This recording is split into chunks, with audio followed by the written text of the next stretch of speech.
What's up? What's up? What's up? That intro is awesome. That's Give me awesome.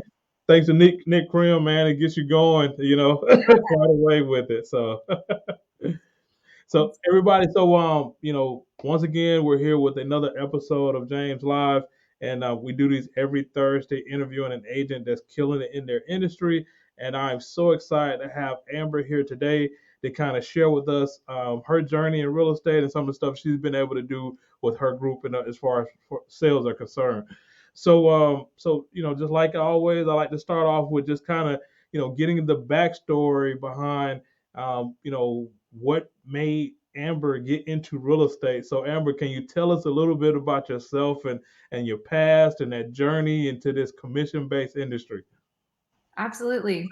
So I was shopping for a house purchase with my husband, and this would be our second house purchase. And the realtor that I was working with was like, listen, you like have your little notebook, like your property appraiser sheet, like all the information. And I think you would make a great candidate for real estate. And I was like, really? Like me? Like I had just started having kids. I was, gosh, I don't know. It's been 5 years. I just hit 5 years as a real estate agent. Wow, wow. So Yeah. it's always interesting that whole beginning steps of why somebody gets into it. So basically, you're going through trying to get your own property, and because you're so engaged and doing taking everything, somebody just says, hey, you should probably do this, and next thing you know, you end up going to get your license. Yeah, it was that simple. I mean, she had the class offered in like a live setting. So that was really appealing to me. And I went for the first night. I was like, wow, I love the group, love the energy. I loved, the biggest thing, James, I loved that we could still be of value and service. I think that was a huge takeaway for me. Like, I didn't want to just get into an industry where I was selling something. Like, I really wanted to be in a position where I was still adding value and helping solve problems. It seems like that's the biggest thing for any agent that's successful, when you take your mind off of just commissions. Then don't get me wrong, commissions are important. We got to eat. We're not doing this for free. Mhm.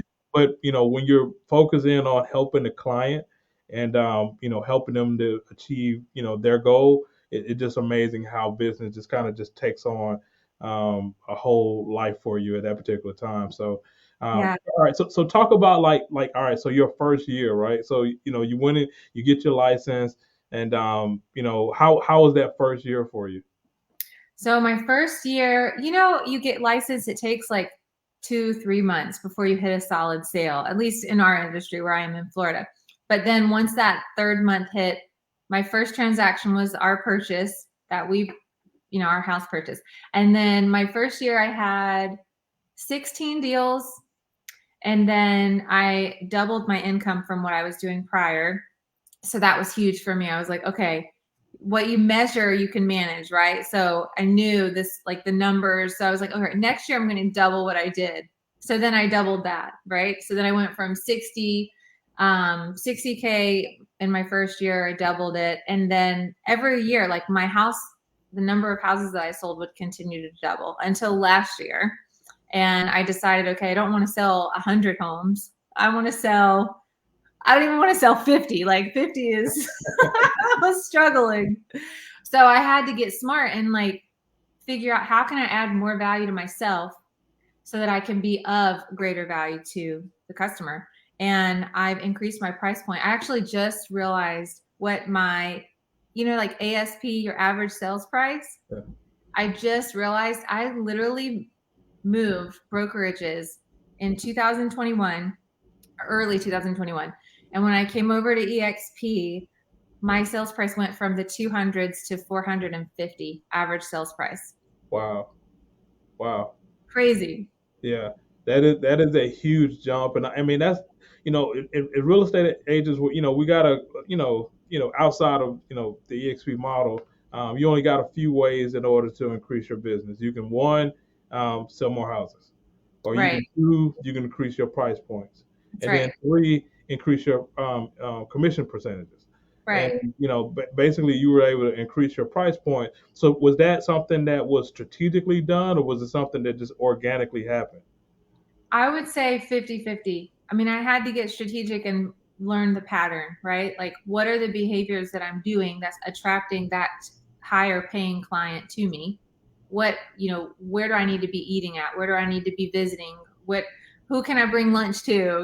Like, who are my friends that are in that circle? Because by nature, I mean, we have a beautiful house, but we're not like about the life of luxury where we're driving expensive vehicles and that kind of thing. Like, we want to make money to be a blessing and give back to our community. So I can't play in the background, like, you got to put yourself out there, you got to communicate. And so you'll see, like, when you watch my stories and stuff, I really, for this year, the goal is to heavily focus on where a market is super low inventory.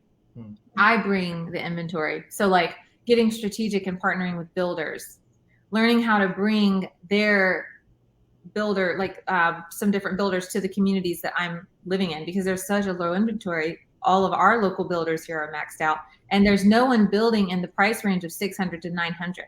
It's all 300 to 500. Wow. Mm-hmm. Yeah, and that kind of goes on a little bit of our topic right now, because like right now, like, everybody's complaining about inventory short being so low, and they're having to go out and show a buyer 20 different houses before they can get one accepted. They're having the buyers that they're working with, they're having to, like, go so much over ask price, and then some of the buyers, they're not able to do that. What are some of the things? I mean, I know you kind of touched on a little bit, but what are some of the things that you're doing right now that's that you're kind of overcoming this shortage of inventory, whether it's being able to, like you said before, bring more inventory in a particular area where there's new construction, or even just dealing with a better buyer that you can that can actually compete in this market.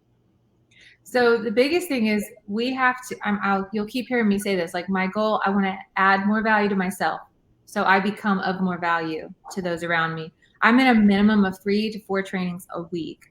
And this is where, like, I could consistently and strategically block out that 1 hour to 2 hours, like on Tuesdays, Wednesdays, and Fridays. Like, those are my heavy training days. So some of the things you learn in these meetings is that there's different, like with COVID restrictions for job history and employment, it's made it very hard for buyers to obtain, like, loan approval up until 2022.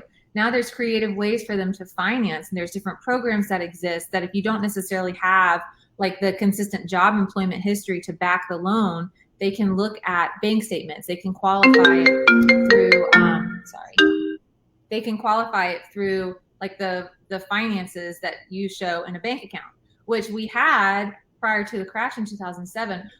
But that created another problem. They've gotten smarter, and we're able to offer some of those programs again. I mean, I'm not a lender, but I think you should definitely ask your lenders what creative financing options do we have for someone that may not have the job employment history, that we need to usually provide.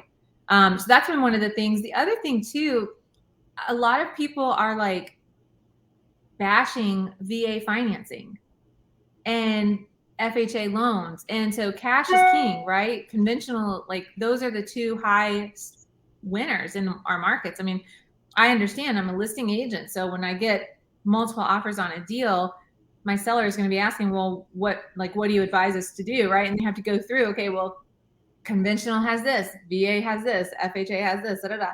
But it's making it very hard for the VA buyers. So what I've had to do, I literally have 5 VA buyers right now. So we've gotten one under contract. I'm going to show properties later today to another. They're solid, approved, like, they've got great employment history. But we have to have conversations ahead of time. Like, here's what we have to do to navigate this. Here's how we can make your offer stronger. Here's how we can go ahead and discuss if there's issues with a roof. Like, I'm not going to show you a property where a roof is really old. Like, there's not even a chance. So educating the buyer prior to showing them properties, it saves our time and it saves their frustration. Yep. Now, I talked to so many agents, and they end up having that conversation, but they have it too late, I feel. They're having it after they've gone out and they've shown a few houses, or because it's an issue where you're kind of reluctant a little bit at first, because you don't want to seem like you're just commission breath if you're talking about, hey, we Right. might have to go over ask price on these houses. You might have to, have an appraisal gap amount that you're gonna have to cover over that. You might have to remove some contingencies and things of that nature. What are some of the reasons why you felt more comfortable? I mean, other than the obvious, which is, you got to get the client a house, but felt real comfortable with having that conversation up front before you even going out.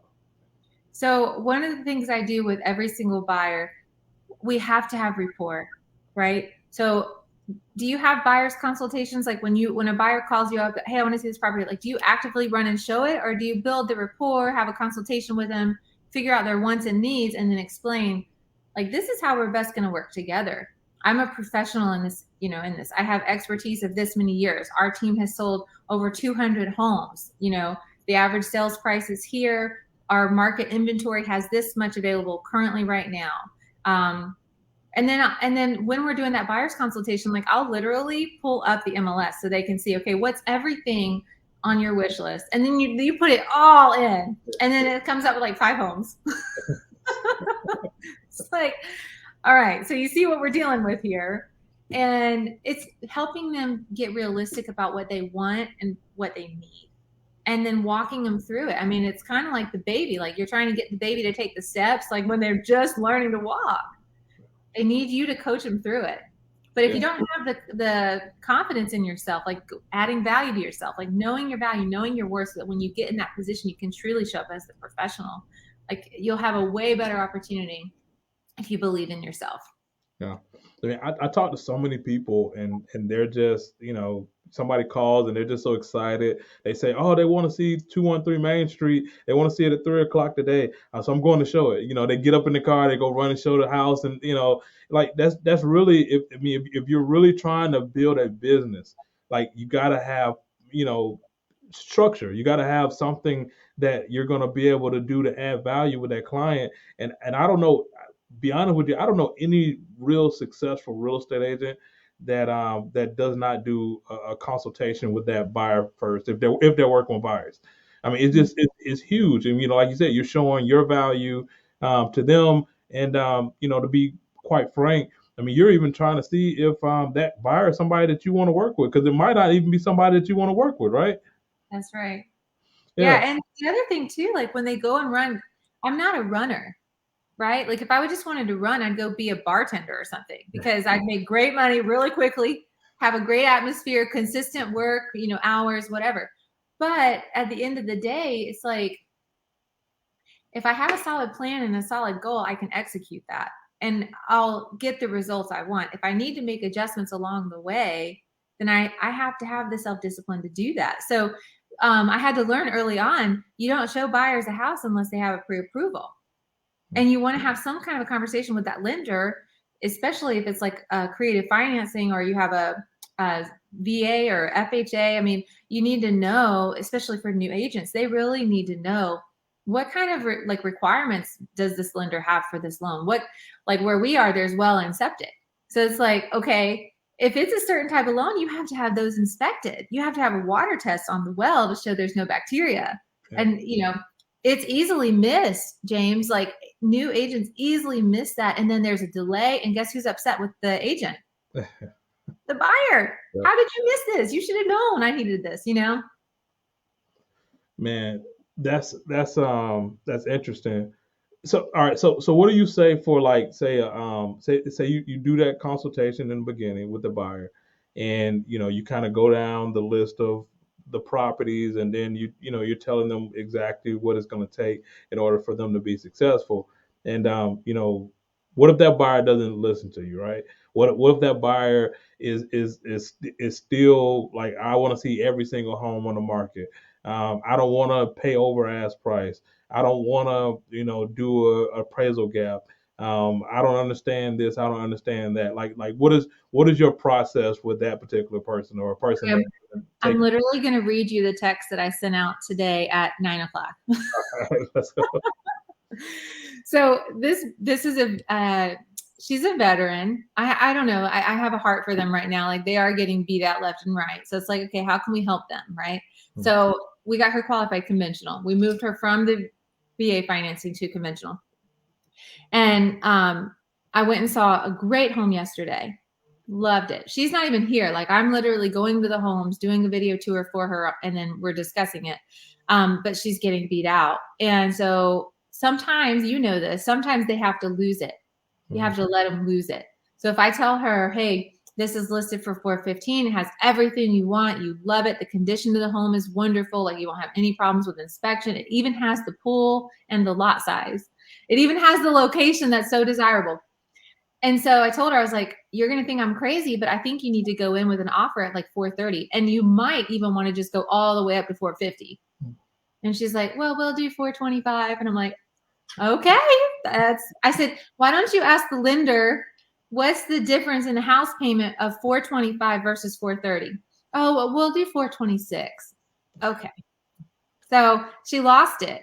And now it's been days since, and she's still sending different properties. And I'm like, well, check out this one. This one's priced at 330, but it gives you that margin to allow you to do the updates that you need.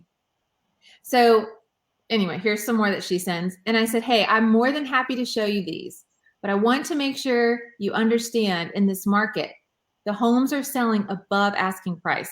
So if the condition of these homes that you send me do not meet the budget to update, we may want to consider that as we shop for your next home. So it's like, you have to help them. They're not thinking, okay, this house at 330 is going to need a roof, going to need AC, going to need updates in a like full reno for a kitchen and bathrooms. Like, that's almost $75,000.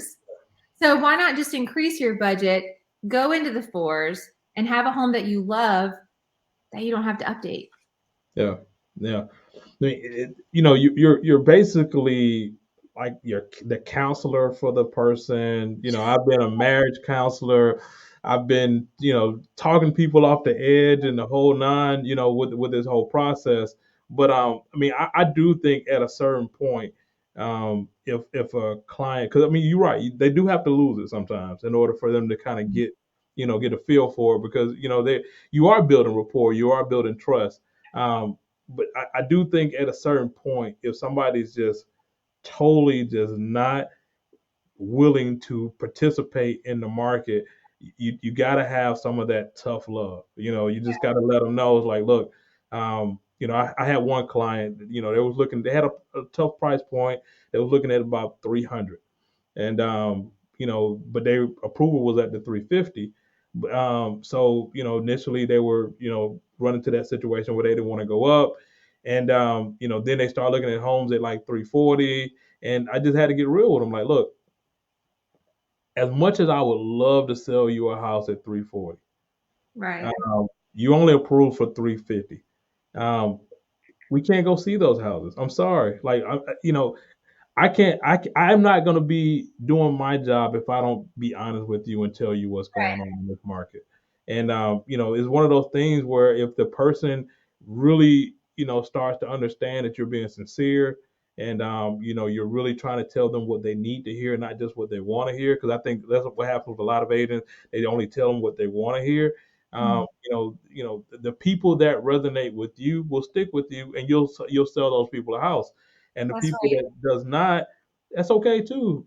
You Yeah. know, somebody else will take them and show them another 50 houses or whatever. I You want it to be a success. Yeah, it won't be me. To be able to do that. I want to have a successful relationship with any person that I work with, and the best way to have success is to get them in a house. I was talking to another friend of mine. I was telling him, like, I've never had a buyer get mad at me because they paid too much money for a house. But Right. but I've always had a buyer get mad at me when I don't get them in a house. You Mhm. know, it's the same thing with a seller. I've never had a seller get mad at me because their home got sold and they felt like they could have gotten a little bit more. But I have got a seller get mad at me because their home did not sell. So, Yeah, you're negotiating for the deal, and a lot of times you're working with your client in order to make that happen, right? that's right.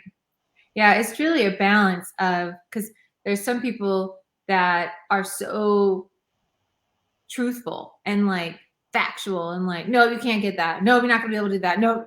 And then the person's just like, what in the world? Like, they don't feel the trust or the relationship, like the communication skills that would actually benefit a process. Like you need to balance what like we call like the truth and love. You know, it's like tell me the truth, but give me some of the love. And if you're going to deliver me some harsh information, like I don't know, there's got to be a way to sweeten it up a little bit, you know? Yeah, usually, I mean, just ask for permission. I mean, that's usually what I do. Like with any situation, I'll just ask for permission. It's like, Amber, is it all right for me to tell you exactly what you need to hear, not just what you want to hear? Amber, is it all right for me to, be truthful with you and honest and just upfront? Just be sincere and just asking that question. You'll just be surprised on how well that'll go over, rather than you just kind of beat them on the head with a bat. Good. I'm gonna start implementing that because I don't really ask them. I just have balanced it, but I like that. Let me get your permission to tell you what I need to tell you. Exactly. That's how it goes. So this whole process. So all right. So you talked about the Florida market, and it's pretty much the same way with all markets with low inventory in and of itself. Yeah. Um, and you said you was kind of strategically able to get your price points up in order to get a more qualified buyer, because generally if you're able to get a higher price point, you're able to really find those people houses.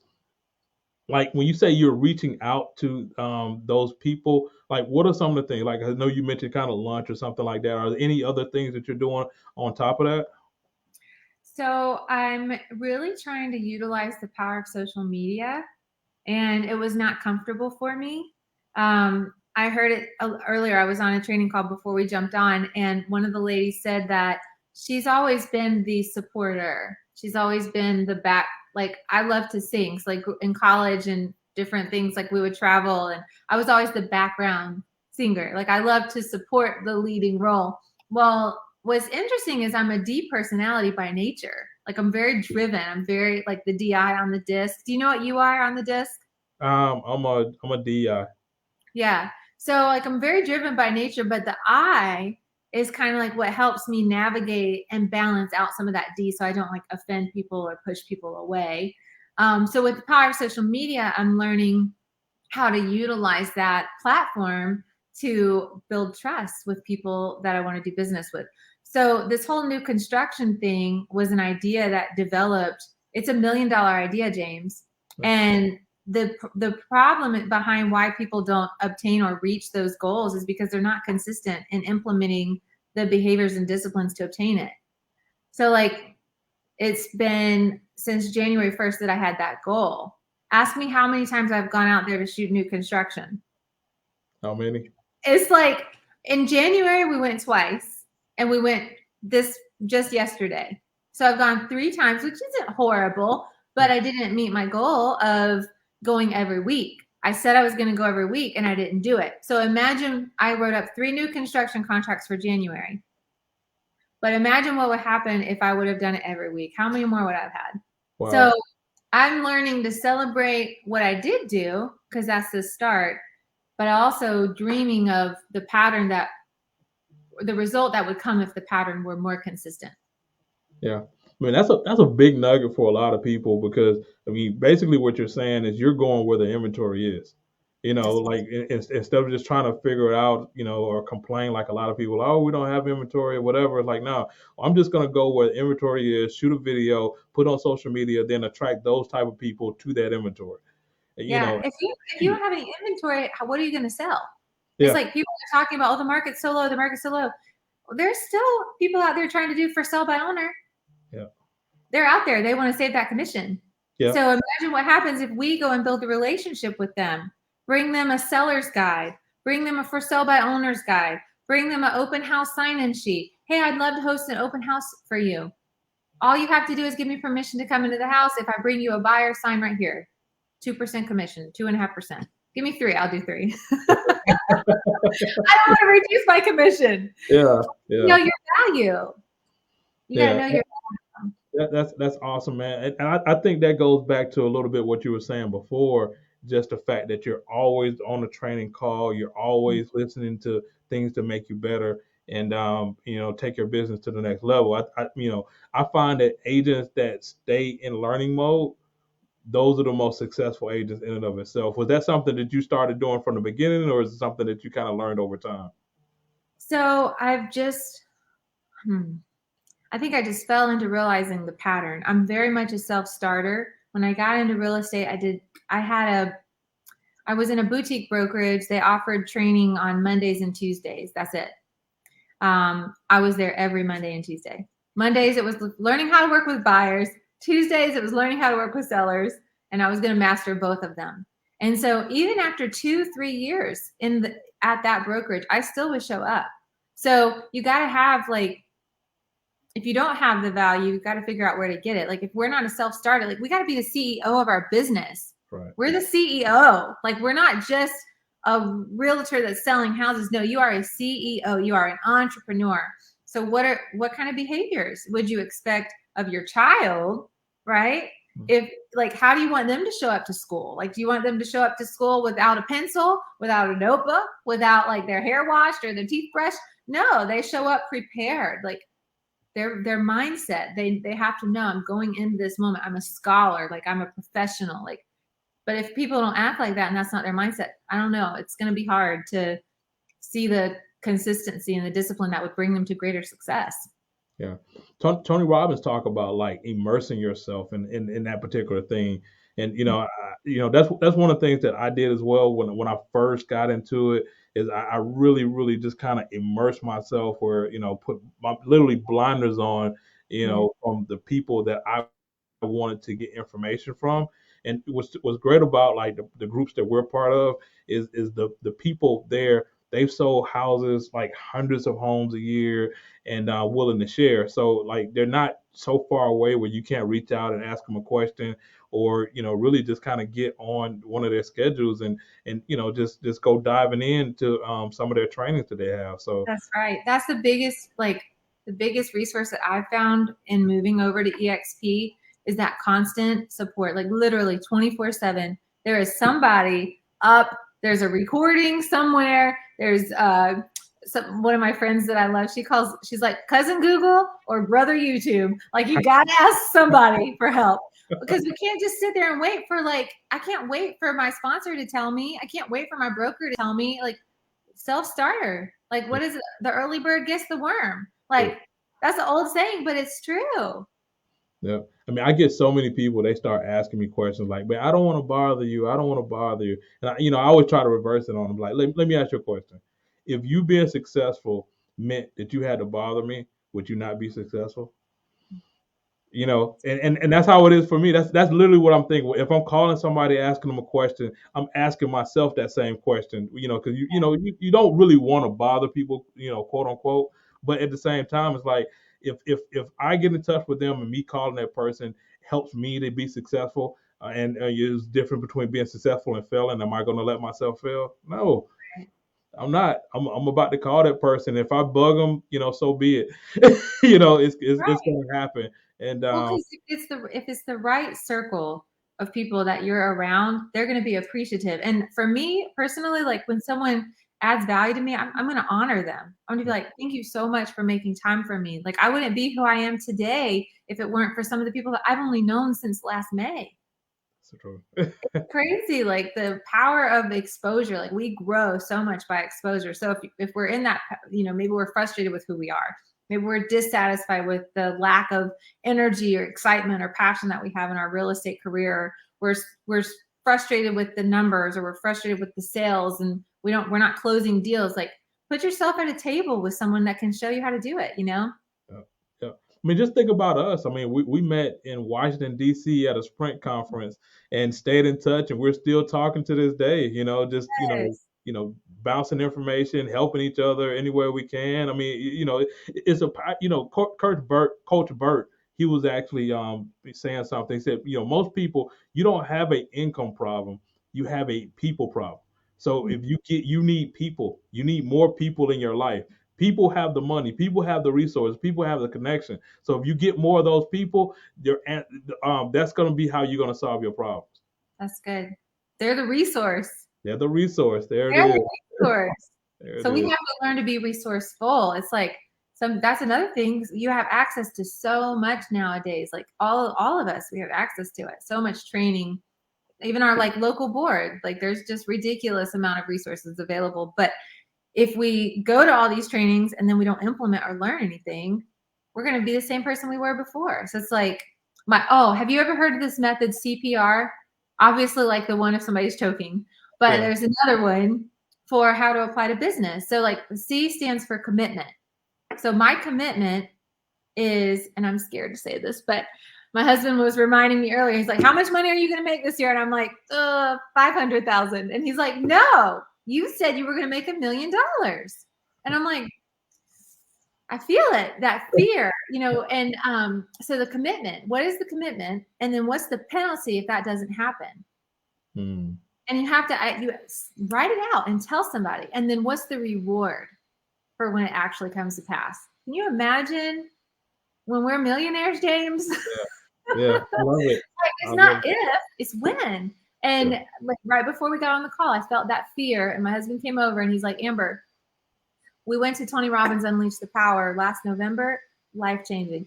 There was a moment that Tony was talking about fear. And he had a guy stand up, and the guy stood up, and he was like, "You represent fear, and we're going to dance." And so at first, he danced with the fear, and the fear pulled him and led him astray. And you feel weak. You don't feel motivated. You don't feel inspired. You feel like a failure because that fear is gripping you.